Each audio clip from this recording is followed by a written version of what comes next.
Big pass இவ்வளவு பெரிய shocking கொடுக்குறாரு அப்படிங்கிறது நம்மளுக்கும் வந்து ஷாக்கிங்கா இருக்கு. உள்ள இருக்கவங்களுக்கு பயங்கரமான ஷாக்கிங்.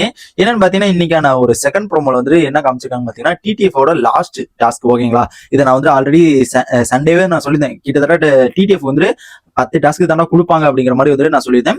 ஆனா போன சீசன் பாத்தீங்கன்னா கிட்டத்தட்ட 5 டாஸ்க்கு தான் கொடுத்துருந்தாங்க. அதுவும் கொஞ்சம் ஒரு ஹெவியான டாஸ்க். இது கூட ஓரளவுக்கு ஒரு நார்மலான டாஸ்கா தான் கொடுத்துட்டு போயிருந்தாங்க.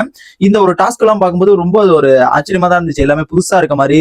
ஏன்னா அந்த ஒரு சீசன் 7ல இருக்கும்போது கூட வந்துட்டு அது புதுசா இருக்க மாதிரி ஒரு ஃபீலே ஆகல. ஆனா இப்ப இந்த ஒரு 10 டாஸ்க்குமே வந்துட்டு செம ஒரு ஃபீல், சூப்பரான ஒரு டாஸ்கா தான் இருந்துச்சு.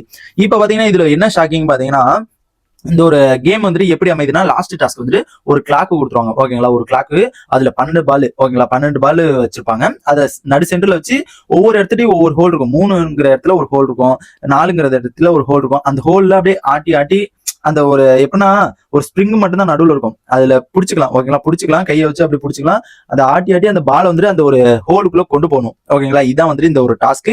இது வந்துட்டு இந்த ஒரு டாஸ்க் வந்துட்டு லாஸ்ட் டாஸ்க். இதுல யார் ஜெயிக்கிறாங்களோ அவங்களுக்கு 5 பாயிண்ட் அப்படிங்கிற மாதிரி வந்துட்டு சொல்லிடுறாங்க.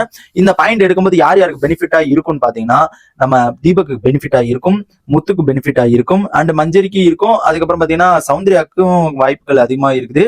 எல்லாத்துக்குமே பாயிண்ட், இந்த ஒரு 5 பாயிண்ட் வந்துச்சுன்னா எல்லாத்துக்குமே வந்துட்டு அவங்க தான் ஜெயிக்கிற அளவுக்கு வந்துட்டு பாயிண்ட் கொடுத்துட்டாங்க. ஓகேங்களா, இதுதான் வந்துட்டு.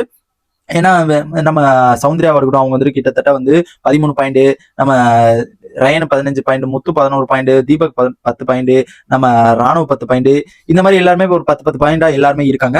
இந்த மாதிரி இருக்கும்போது அந்த ஒரு 5 பாயிண்ட் கிடைச்சுன்னா அவங்க தான் ஒரு டாப். ஓகேங்களா, ஆல்ரெடி வந்து லாஸ்ட் டாஸ்க் 10வது டாஸ்க் அப்படிங்கிற மாதிரி வந்து சொல்லிட்டாங்க. இதுல இருந்து யார் விறுவிறுப்பா விளையாடுறாங்களோ அவங்க தான் வந்துட்டு வின்னர் அப்படிங்கிற மாதிரி வந்துட்டு சொல்றாங்க. இதுல என்ன நடக்குதுன்னு பாத்தீங்கன்னா, இதுல வந்துட்டு பாயிண்டே இல்லாதவங்க வந்து விளையாடவே முடியாது அப்படிங்கிற மாதிரி ஒரு பிட்ட போட்டுறாங்க. எல்லாத்துக்கும் ஷாக்கிங். ஏன்னா அருண் பிரசாத்னா பயங்கரமான ஒரு ஷாக்கிங். பவித்ரா, ஜாக்லின், விஷால், அருண் இவங்களால வந்துட்டு இந்த ஒரு டாஸ்க்ல வந்து விளையாடவே முடியாது. ஏன்னா அவங்க எல்லாம் வந்துட்டு 0 பாயிண்ட்ல இருக்காங்க. அதனால அவங்க விளையாண்டும் ஒரு பிரயோஜனமும் இல்ல அப்படிங்கறதுனால வந்து அவங்க விளையாட முடியாது அப்படிங்கிற மாதிரி வந்துட்டு சொல்றாங்க. அண்ட் அந்த கிளாக்ல வந்துட்டு கிட்டத்தட்ட தீபக் வந்துட்டு முடிச்சிடறாரு. ஓகேங்களா, தீபக் வந்துட்டு அந்த ஒரு கிளாக் இதை வந்துட்டு முடிச்சிடறாரு. முடிச்சதுக்கு அப்புறம் வந்துட்டு ஸ்கோர் வந்துட்டு சொல்றாங்க. ஓகேங்களா, ஸ்கோர் சொல்றாங்க. ஸ்கோர் சொல்லும் போது ரிசல்ட் வந்துட்டு சனிக்கிழமை தெரியும் அப்படிங்கிற மாதிரி வந்துட்டு பிக் பாஸ் ஒரு ஹண்ட்டை வந்துட்டு கொடுக்குறாரு. எல்லாருமே ஷாக் ஆகுறாங்க. என்னடா அப்படிங்கிற மாதிரி வந்துட்டு எனக்கே ஒரு ஷாக்கிங். ஏன்னா தீபக் அந்த இதை முடிச்சிட்டாரு. முடிச்சதுக்கு அப்புறம் வந்துட்டு சனிக்கிழமை தான் ரிசல்ட் அப்படிங்கிற மாதிரி வந்து சொல்லிட்டாங்க. ஆனா தீபக் முடிச்சிருக்காரு. அவருக்கு தான் நிறைய பாயிண்ட் போயிருக்கும். 15 பாயிண்ட் பக்கமா போயிருக்கும். நெக்ஸ்ட் பாத்தீங்கன்னா நம்ம ரயனுக்கு வந்து 15 பாயிண்ட் இருக்குது ஆல்ரெடி. அதுல ஒரு மைனஸ் பாயிண்ட் ஒன்னு இருக்குது. அதனால 14 பாயிண்ட் தான். ஆனா இவங்கள்ட்ட தீபக் கிட்ட 15 பாயிண்ட் இருக்குது. எப்படா இது? இப்ப தீபக் தானே அப்படின்னா டிடிஎஃப் வின்னர் அப்படிங்கிற மாதிரி வந்துட்டு ஒரு கணிப்பு அந்த பக்கத்து ஒரு பக்கத்து கணிப்பு வருது.